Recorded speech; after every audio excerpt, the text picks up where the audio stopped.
देखो मैं तुम्हारे लिए नरम मांस लाया, इसे स्वीकार कर। ये पुष्प तो महादेव को अति प्रिय है।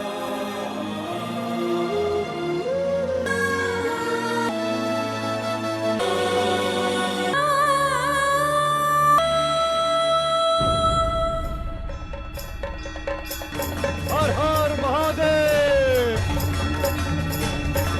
इस शिवलिंग को यहाँ लाने के लिए धन्यवाद दे। अब हम इसकी पूजा आरंभ करेंगे।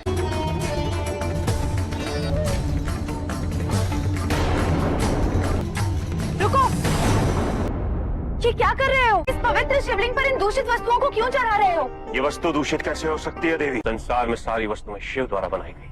तुम पूजा प्रणाली के विरुद्ध कार्य कर रहे हो। महादेव को मांस और रक्त नहीं, दूध, धतूरा और बेलपत्र चढ़ाया जाता है और उनके मंत्रों का जाप किया जाता है। बस देवी, मेरी पूजा में अवरोध कर मेरा अपमान न करो। नहीं आता हमें कोई मंत्रवंत। यही है मेरी पूजा प्रणाली।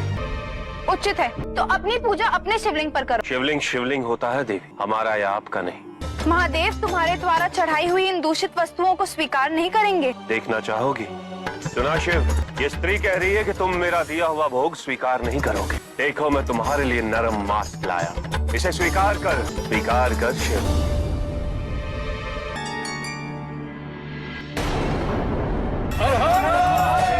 हमारे द्वारा आपकी पूजा अर्चना में जो व्यवधान उत्पन्न हुआ वो हमारी भूल थी। हमारा ये आपसे निवेदन है कि अब हमें हमारी पूजा करने का अवसर दिया जाए। इसे अपनी भूल का आभास हो गया है और क्षमा करना तो हम शिव भक्तों का आचरण है।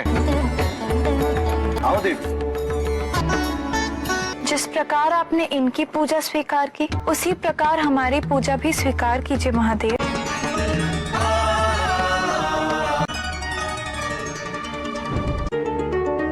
क्या कारण है कि महादेव ने आपका दूषित मांस स्वीकार किया और हमारे पुष्प नहीं? पूजा विधि से नहीं, भक्ति भाव और समर्पण से संपन्न होती है देवी। फूलों को सुंदर और पवित्र मानकर भगवान को अर्पित कर दी। उसे एक दिन वैसे ही छोड़ दो तो उससे भी दुर्गंध आने लगेगी। स्नान करने से तुम्हें अपनी बाहरी पवित्रता की अनुभूति तो होगी, किंतु शरीर में निरंतर जो मल बन रहा है उसका क्या? ये पवित्र और अपवित्र का भेद एक भ्रम है देवी। इस संसार में जो कुछ भी है शिव का है, और जो शिव का है वो शिव है, अर्थात पवित्र है। आज हमें सत्य का परम ज्ञान प्राप्त हुआ है। हमें इस शरीर भाव से मुक्त होना ही होगा।